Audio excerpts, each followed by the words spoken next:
Hello friends, नमस्कार। एक बार फिर से स्वागत है आपका हमारे YouTube channel Excel with Abhishek Mishra में। फ्रेंड्स, मैक्सिमम आपसे कंडीशनल फॉर्मेटिंग का ये रूल पूछ लिया जाएगा एडवांस एक्सेल के इंटरव्यू में। देखिए कैसे इंटरव्यू क्वेश्चन पूछते हैं। यहाँ पे मिनिमम सेल है, मैं यहाँ पे कोई भी डेटा सेंड कर रहा हूँ। मैं 60 टू 80 करता हूँ, एंटर। अब देखिए यहाँ पे जो 60 से 80 के बीच में सेल हुई वो हाईलाइट होगी। देखिए यहाँ पे 60 टू 80, मैं 60 टू 100 करूँ, यहाँ पे 100 एंटर करूँ। अब देखिए 60 से जो 100 के बीच की सेल है वो यहाँ पे क्या हो गई, हाईलाइट हो गई। यहाँ पे आप 100 से और 200 करें, 200। देखिए 100 से 200 के बीच में जितनी भी सेल है वो यहाँ पर हाईलाइट हो जा रही है ना। देखिए मैं यहाँ पे 150 से 200 करूंगा। अब देखिए 150 से 200 के बीच में जितनी भी सेल हुई वो हाईलाइट हो गई। तो इस तरह से क्वेश्चन एडवांस एक्सेल के इंटरव्यू में पूछा जाता है। 100% पूछा जाता है जब आप एडवांस एक्सेल का इंटरव्यू देने जाते हैं। जैसे आप MIS मैनेजर के लिए जाते हैं, आप MIS एनालिस्ट के लिए जाते हैं, है ना। डेटा एंट्री ऑपरेटर में नहीं पूछा है, क्योंकि डेटा एंट्री ऑपरेटर सिर्फ काम होता है डेटा एंट्री करने के लिए, है ना।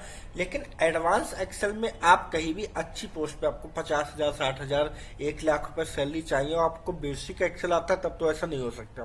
तो उसके लिए आपको सीखना है एडवांस एक्सेल, जो हम यहाँ पे कर सकते हैं। आप 1 से, मैं चाहता हूं कि 20-30 के बीच में कोई सेल हो। देखिए 1 to 30 के बीच में ये सेल हुई है, कौन कौन से मंथ में, ये यहाँ पे हाईलाइट कर रहा है। तो इस तरह से आप भी अपने डेटा को हाईलाइट करा सकते हैं। कहीं भी इंटरव्यू जाने से पहले जरूर सीखें। चलिए स्टार्ट करते हैं। नई शीट पे आप कैसे इसको कर सकते हैं। हम आ गए हैं नई शीट पर। ये हमारे पास एक शीट है, सेम टू सेम भाई। अब इसमें हम यूज करेंगे कि आप वो कैसे यूज कर सकते हैं, कैसे डेटा को हाईलाइट कर सकते हैं यूजिंग कंडीशनल फॉर्मेटिंग, है ना। चलिए स्टार्ट करते हैं। देखिए कंडीशनल फॉर्मेटिंग के बहुत सारे रूल्स हैं जो मोस्ट इंपॉर्टेंट है। इससे पहले भी मैं डिस्कस कर चुका हूँ, वीडियो बना चुका हूँ। सबसे पहले आपको जो भी सेल्स डेटा है, यहाँ पे देखिए जनवरी, फरवरी, मार्च, अप्रैल, मई, ये सारा मंथ का डेटा है। मैं क्या करता हूँ कि इन सारे डेटा को अगर आपको हाईलाइट करना है तो आपको क्या करना है। सबसे पहले मैं चले यहाँ पे लिख देता हूँ कि सेल क्या हो। ये मैं यहाँ पे लिख देता हूँ कि भाई मिनिमम सेल और मैक्सिमम सेल।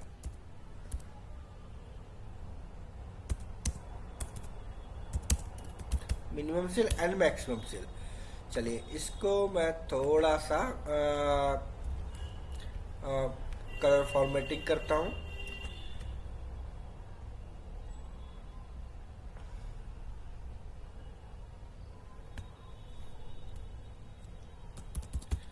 ये मैंने कलर फॉर्मेटिंग ले ली, यहाँ पे वाइट कलर ले लिया और इसका ई फॉन्ट ले लिया। यहाँ पे साइज मैंने रख लिया 20, 18। ठीक है, ये हो गया। इसको ग्रिड लाइन को मैं हटा देता हूँ जिससे कि अच्छे से विजुअलाइजेशन हो सके। क्लियर। अब यहाँ पर आपको करना है, देखिए यहाँ पे करने के लिए आपको क्या करना है। सबसे पहले जो डेटा है उस सारे डेटा को सिलेक्ट करना है। क्लियर। सिलेक्ट करने के बाद आपको आ जाना है कंडीशनल फॉर्मेटिंग, होम टैब में, और कंडीशनल फॉर्मेटिंग देखिए यहाँ पे डाउन एरो है, इस पर क्लिक करेंगे, इस तरह से बहुत सारे ऑप्शन खुलेंगे। यहाँ पे फर्स्ट रूल दिख रहा है हाईलाइट शेष रूल, इसमें आएंगे और इसमें आएंगे बिटवीन, इस पर क्लिक करेंगे। अब बिटवीन, ये आपके पास इस तरह से विंडो खुल के आ गई।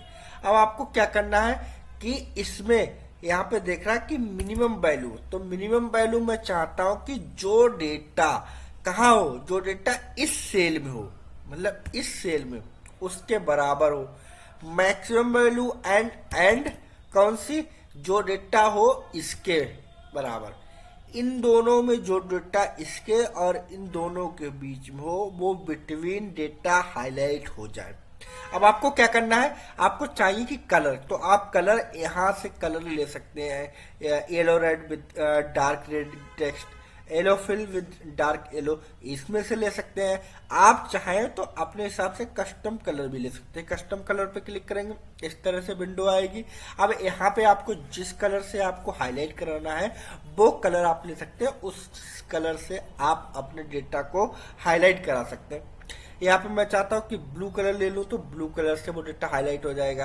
आप येलो कलर चाहते हो, जो भी कलर चाहते हो उससे हाईलाइट, मैंने ब्लू कलर लिया है यहाँ पे, ब्लू कलर लिया। अब क्या करेंगे, इसको क्या कर देंगे, ओके, ठीक है।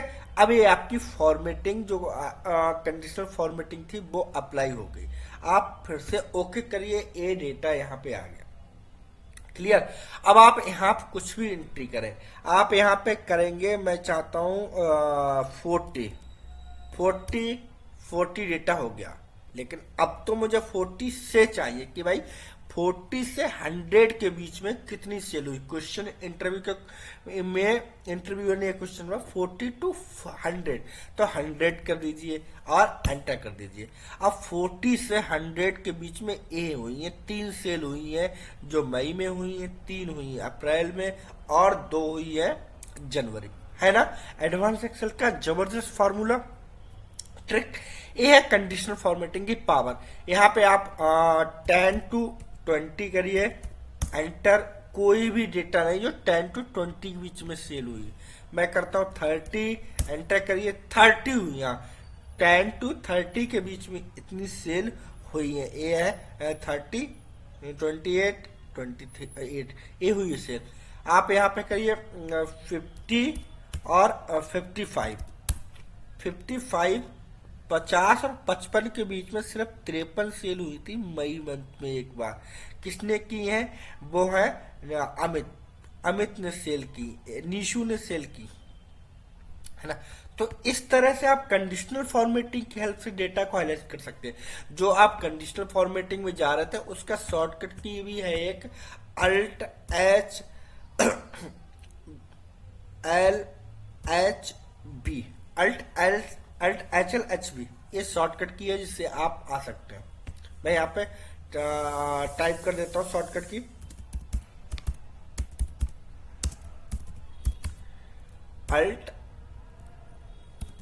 अल्ट के साथ दबाएंगे आप H L H B, H L H B करेंगे, Alt H L H B. ये देखिए आ गई वही विंडो जो आप कर रहे थे कंडीशनल फॉर्मेटिंग जाके, वो alt H L H B की हेल्प से भी आप आ सकते हैं। मैं इसको थोड़ा सा हाईलाइट करता हूँ जिससे कि आपको अच्छे से समझ में। ये शॉर्टकट की है डायरेक्ट इस विंडो में जाने के लिए ना। तो यहाँ पे आप 55 से 150 करिए, एंटर करिए, 150 का डेटा हाईलाइट हो गया। तो आशा करता हूं आपको बहुत अच्छे से समझ में आया होगा कि कंडीशनल फॉर्मेटिंग का ये एडवांस यूज कैसे कर सकते हैं। कहीं भी इंटरव्यू देने से पहले ये जरूर सीख लें। मिलते हैं एक ऐसी ही नई एडवांस एक्सेल वीडियो के साथ नई वीडियो में। तब तक के लिए थैंक यू फ्रेंड्स, धन्यवाद।